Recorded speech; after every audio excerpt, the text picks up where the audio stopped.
नमस्कार, लोकतंत्र देख रहे हैं आप। मैं हूं आपके साथ नेहा दुबे। हरियाणा में बीजेपी ने इतिहास रच दिया। प्रदेश में लगातार तीसरी बार भाजपा की सरकार बनी है। नायब सिंह सैनी दूसरी बार मुख्यमंत्री पद की शपथ ली और उनके साथ कई विधायकों ने भी पद और गोपनीयता की शपथ ली। खास बात यह है कि 2024 की कैबिनेट में दक्षिण हरियाणा का दबदबा रहा, क्योंकि 13 मंत्रियों में से 6 मंत्री दक्षिण हरियाणा के हैं और हरियाणा में सीएम के तौर पर सैनी को चुना जाना चौंकाने वाला फैसला नहीं है। लेकिन बाकी राज्य जहां अभी चुनाव होने हैं, उनके लिए ये एक संदेश की तरह जरूर है। इससे पहले राजस्थान, छत्तीसगढ़ और मध्य प्रदेश में भी भाजपा ये कर चुकी है। भाजपा ने सैनी के चेहरे पर भरोसा कर हरियाणा की राजनीति के धुरंधर माने जाने वाले नेताओं को जमीन दिखाने की कोशिश की है। पार्टी ने यह भी संदेश दिया है कि जो काम करेगा कुर्सी उसी को मिलेगी। एक संदेश ये भी है कि हरियाणा का मुखिया ऐसा होना चाहिए जो पार्टी की शीर्ष लीडरशिप में साथ संगठन में भी पकड़ रखता हो और साथ ही साथ वह सरकार को ढंग से चलाने के साथ ही संगठन को भी कमजोर न पड़ने दे। महाराष्ट्र और झारखंड में विधानसभा चुनाव का ऐलान हो चुका है और इसके बाद दिल्ली, बिहार, असम और केरल में चुनाव प्रस्तावित है। महाराष्ट्र में पार्टी शिवसेना और एनसीपी के साथ चुनावी मैदान में उतरेगी, तो वहीं झारखंड में बीजेपी ही गठबंधन की प्रमुख पार्टी होगी। ऐसे में भाजपा ने हरियाणा में इस फैसले से संबंधित राज्यों में भी राजनीतिक संदेश दे दिया है कि सीएम पद के लिए किसी की मनमानी या धमकी नहीं चलेगी। सीएम वही बनेगा जिसे पार्टी और विधायक चुनेंगे।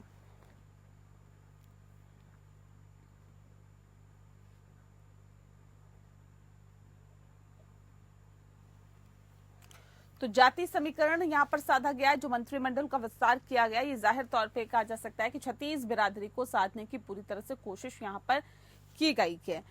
बताया ये जा रहा है कि जिस तरह से ये मंत्रिमंडल का विस्तार किया गया, इसमें काफी कुछ अहम देखने के लिए मिला है। यानी कि इसमें 13 मंत्री बनाए गए हैं और इनमें 6 मंत्री जो हैं वो पहले भी मंत्री रहे हैं और सबसे ज्यादा 5 ओबीसी चेहरे हैं। बता दें आपको 2 महिलाएं भी इसमें शामिल की गई है। और ये जो मंत्रिमंडल है काफी ज्यादा अहम इसलिए भी कहा जा रहा है क्योंकि 36 बिरादरियों को शामिल करने की बात इसमें कही गई है। तो जाहिर तौर पे कहा जा सकता है कि ये जो मंत्रिमंडल है ये काफी ज्यादा अहम है। एससी और ब्राह्मण, जाट, ब्राह्मण और एससी वर्ग से 2-2 मंत्री बनाए गए हैं। इसके अलावा पंजाबी, राजपूत और वैश्य बिरादरी से भी 1-1 मंत्री बनाया गया है। मतलब सभी सोशल इंजीनियरिंग को साधने की कोशिश करते हुए ये पूरा मंत्रिमंडल बनाया गया है, जिसमें 5 ओबीसी, जाट, ब्राह्मण और एससी से 2-2 मंत्री बनाए गए हैं। इसके अलावा पंजाबी, राजपूत और वैश्य बिरादरी से भी 1-1 मंत्री बनाए गए हैं। नए जो बनाए मंत्री हैं उसमें अनिल विज, कृष्ण लाल पंवार, राव नरबीर, महिपाल ढांडा, विपुल गोयल और कृष्ण बेदी पहले भी मंत्री रह चुके हैं। इसके अलावा रणबीर गंगवा पिछली बीजेपी सरकार में डिप्टी स्पीकर थे। नए चेहरे में अरविंद शर्मा, श्याम सिंह राणा, आरती राव, श्रुति चौधरी और साथ ही साथ बताया भी जा रहा है कि गौरव गौतम पहली बार मंत्री बने हैं। भाजपा ने हरियाणा में यूपी, राजस्थान और मध्य प्रदेश की तरह डिप्टी सीएम फॉर्मूला नहीं अपनाया। ये जो यूपी, हरियाणा में यूपी, राजस्थान और मध्य प्रदेश की तरह डिप्टी सीएम बनाने का फॉर्मूला यहाँ पे नहीं अपनाया है। कोई डिप्टी सीएम नहीं होगा, लेकिन मुख्यमंत्री के तौर पर नायब सिंह सैनी एक बार फिर से इनको ताज सौंपा गया है।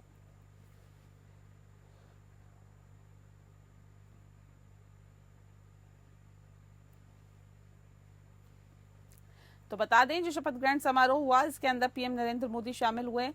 शपथ ग्रहण में भाजपा अध्यक्ष जेपी नड्डा, केंद्रीय मंत्री अमित शाह, नितिन गडकरी और राजनाथ सिंह भी पहुंचे। इनके साथ 18 राज्यों के सीएम और डिप्टी सीएम भी पहुंचे। तो किसी की धमकी नहीं चलेगी, जो काम करेगा वही मुख्यमंत्री बनेगा, ये एक मैसेज यहां पर देने की कोशिश की गई।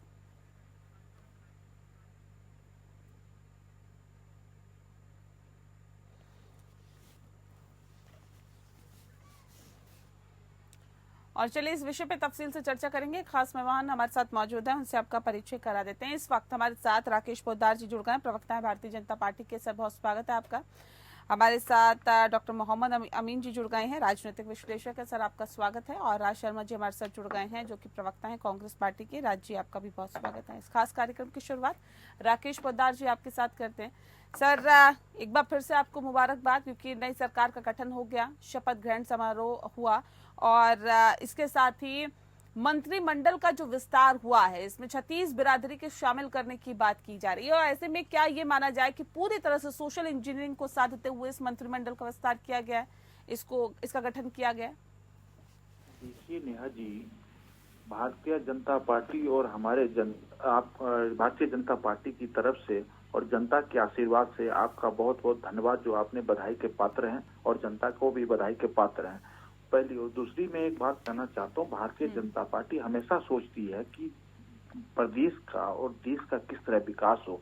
हम लोगों का एजेंडा हमेशा राष्ट्र हित में होता है, प्रदेश के हित में होता है, विकसित करने का एजेंडा होता है। इसके साथ हम लोग काम करते हैं। लेकिन दूसरे दलों को देखिए, आज देखिए पूरे भारतीय जनता पार्टी और एनडीए गठबंधन के लोगों ने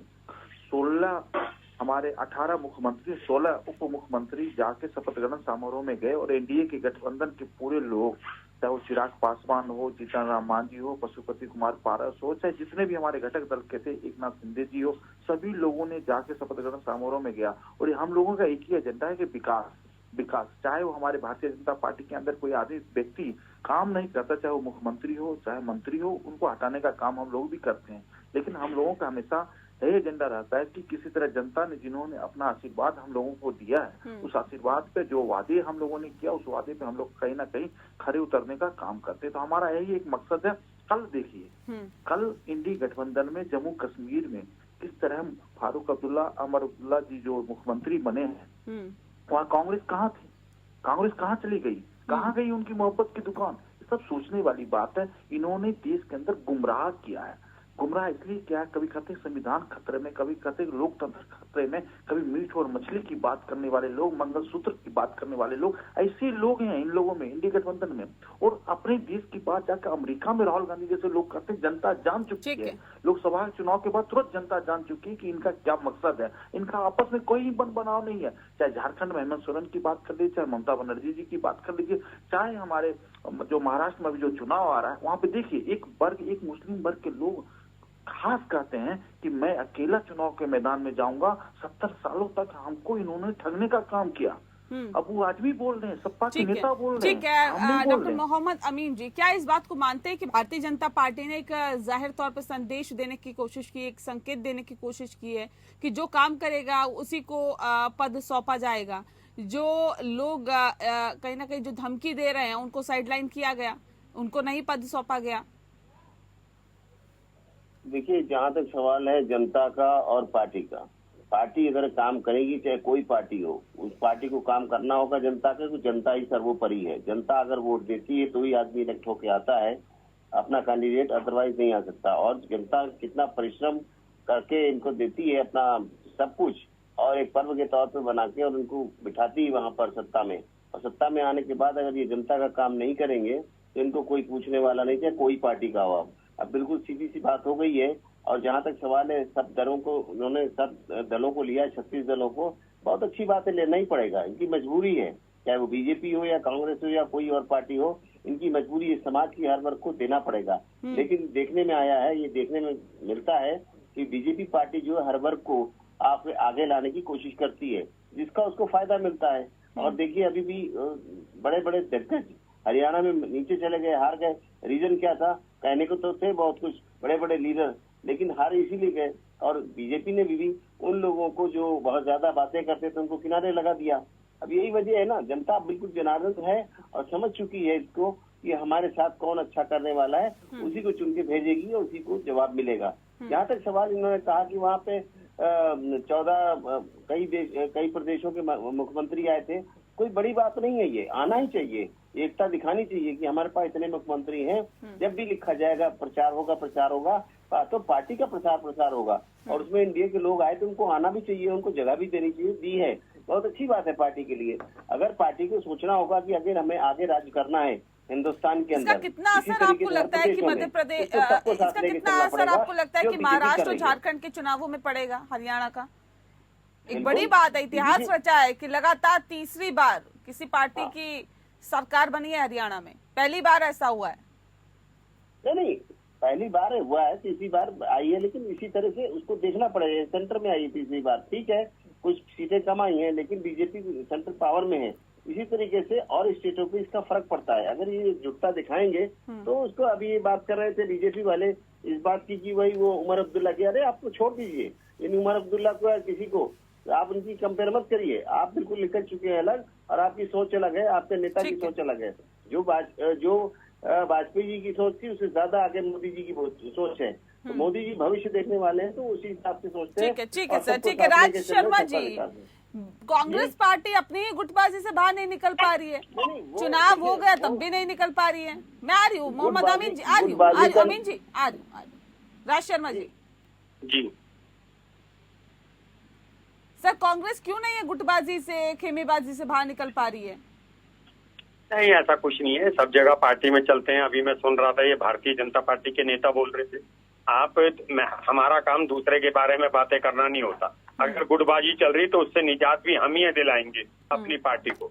अगर मैं भारतीय जनता पार्टी की बात करूं तो इन पे गुट नहीं है क्या अमित शाह जी का अपना नहीं, गुट उससे नहीं है? नुकसान राजनाथ हो रहा है सिंह ना सर, नुकसान नहीं, हो वो रहा है ना। नुकसान ठीक लगातार है, आप इस ये बात कह को रहे मैं थे कि मानता हूं। देखिए नायब मैं- सिंह सैनी की सरकार ने काम नहीं किया, मनोहर लाल खट्टर ऐसे ही अपना वक्त काट के चले गए।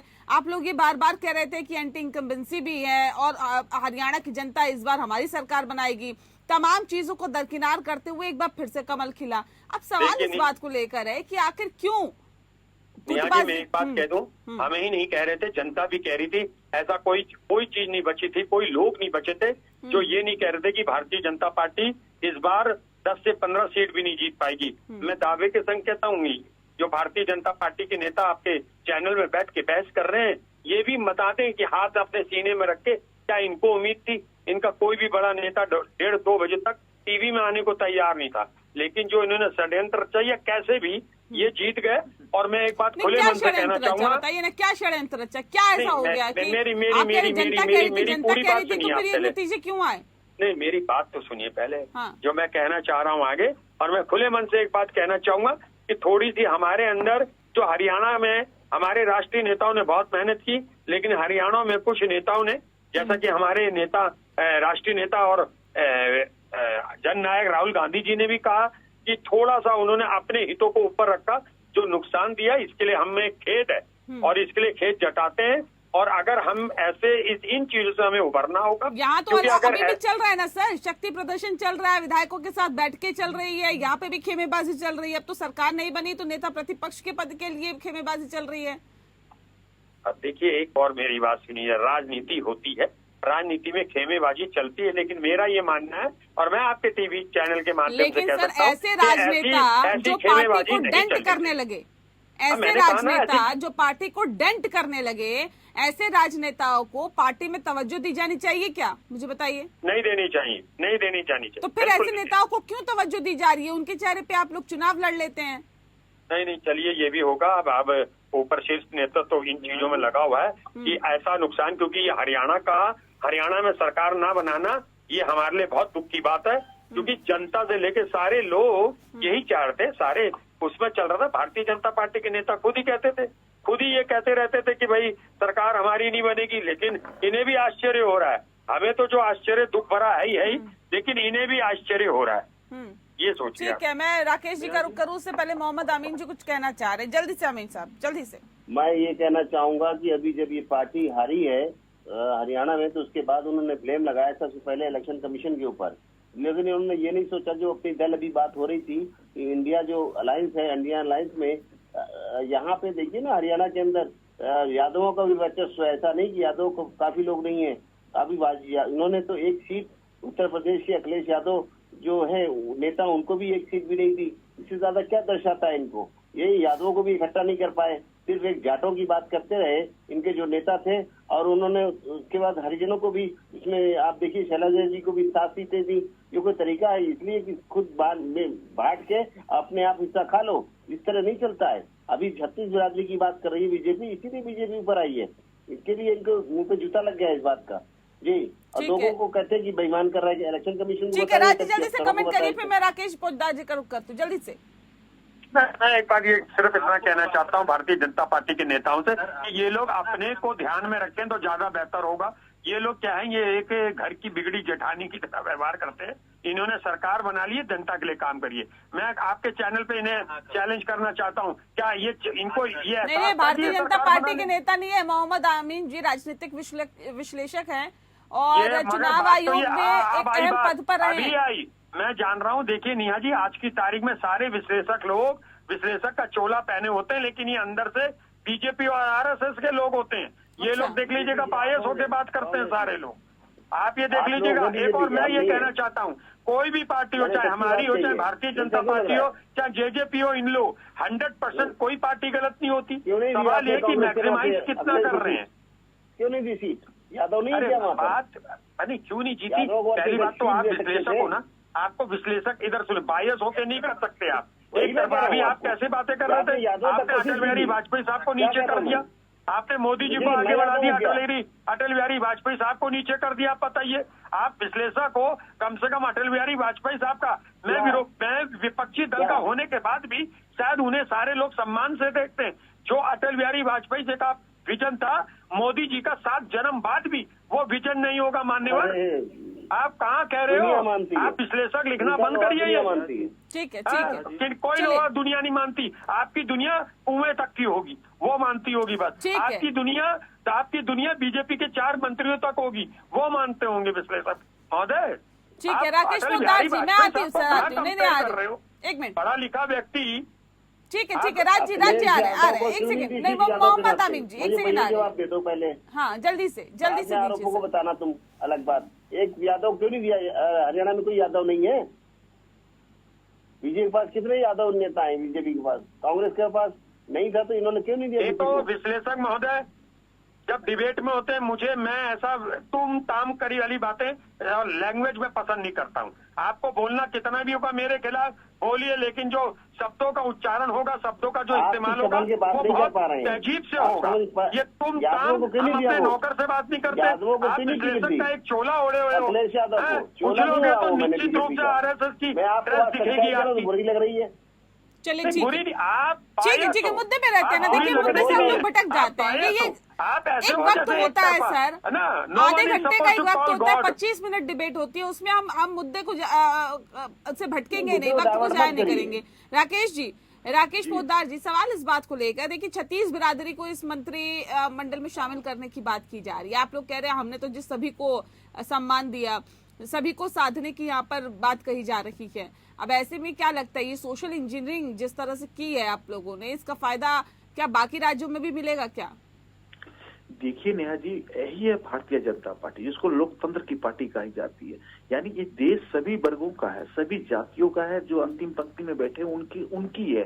तो देश में अगर हमें काम करना है, देश को उत्थान की ओर ले जाना है, विश्व गुरु बनाना है, तो सभी वर्गों को हमको लेकर चलना होगा, चाहे किसी वर्ग का हो। और मैं एक बात कहना चाहता हूँ, ये कांग्रेस के नेता यहाँ बैठे हैं, जो राजा सिंह जी है, मैं उनसे पूछना चाहता हूँ, पुरानी दुकान पे पुराना माल कितना बेचोगे? राहुल गांधी को कितना बेचोगे? 3 लोकसभा तुम चुनाव हार गए, इतने विधानसभा चुनाव हार गए, लेकिन सोनिया जी अपने पुत्र के कारण आगे बढ़ाने की बात करते हैं। हटाइए राहुल गांधी को, नए नेता को लाइए कांग्रेस में, वो आगे बढ़ाएगा। लेकिन ये राहुल गांधी, ये लोग तो कह रहे हैं ना कि आप लोग सम्मान नहीं देते पुराने नेताओं को। क्या दिक्कत है? आपको क्या लेना देना? हम पार्टी में कुछ करें, आप अपनी पार्टी को देखिए। राजा जी सुन लीजिए, मैं आपकी बात सुन रहा था। आप अटल जी और मोदी जी की तुलना कर रहे थे। नहीं, मैंने नहीं करी। नहीं, गलत बात। राहुल गांधी के गिरमान नहीं, गलत ना बोलिए। आप गलत बोल रहे हैं। नहीं, गलत बात कर रहे हैं मेरे भाई। मैं सुन रहा था। वो बात मोहम्मद आमीन जी ने की थी, वो उसी बात को आगे बढ़ा रहे थे कि दोनों में कहीं पर भी कंपैरिजन नहीं है, इसलिए इस तरह की बात नहीं करते।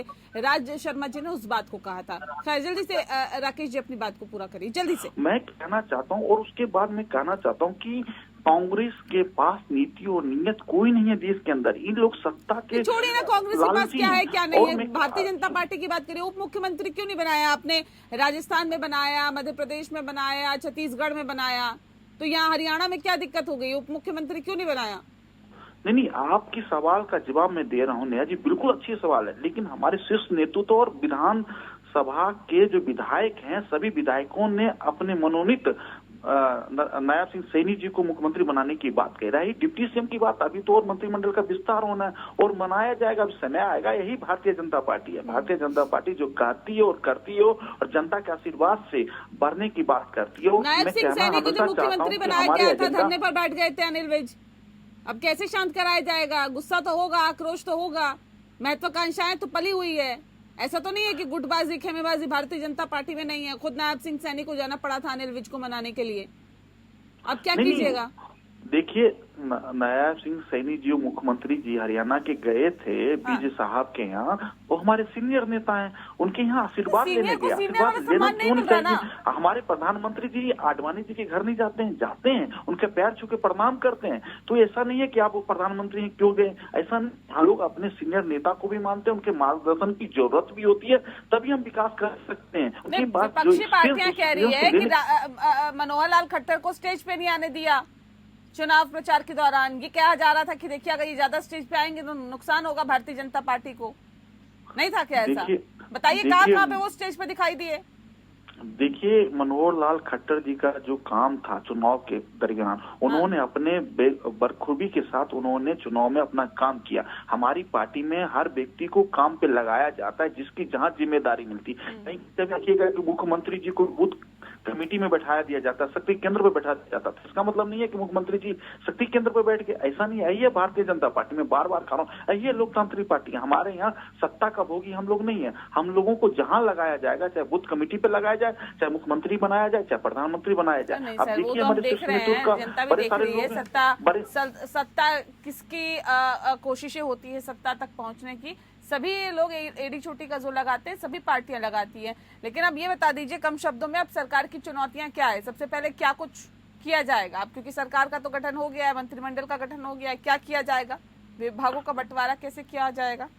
जी, मैं नेहा जी कहना चाहता हूं, जनता ने आशीर्वाद दिया और जनता के आशीर्वाद से हम जो वादे किए हैं इस चुनाव में, विधानसभा के चुनाव में हरियाणा में, उस वादे को हम पूरा करने का काम करेंगे। अभी देखिए 110 दिन हुए लोकसभा के चुनाव, जो वादे किए थे लगभग हम लोगों ने 10-15 वादे को पूरा कर दिया। इसी तरह विधानसभा में हम जो वादे किए जनता से, उस वादे को हम पूरा करेंगे। उनके जो बातों को पे जो मैंने कहा था उस पर हम लोग खड़े उतरने का काम करेंगे। यही है भारतीय जनता पार्टी, और हम जो कहते हैं वो करते हैं। मोदी जी की गारंटी, मोदी जी की टीम पूरे देश के अंदर भारतीय जनता पार्टी अच्छी तरह से काम कर रही है। जी, चलिए, बहुत शुक्रिया आप सभी मेहमानों का हमारे साथ इस खास चर्चा में शामिल होने के लिए। तो जाहिर तौर पे हरियाणा में एक बार फिर से, यानी कि तीसरी बार सरकार भारतीय जनता पार्टी की बन गई है और पूरे जोश शोश के साथ बनी है। अब वाकई देखने वाली बात होगी कि काम कैसा रहता है भारतीय जनता पार्टी का, क्योंकि जनता ने बहुत ही उम्मीदों के साथ एक बार फिर से हरियाणा में सरकार बनाई है कि डबल इंजन की सरकार में एक बार फिर से हरियाणा को फायदा होगा। क्या कुछ रहता है इस पर सभी की निगाहें हैं। लोकतंत्र में फिलहाल इतना ही। नमस्कार।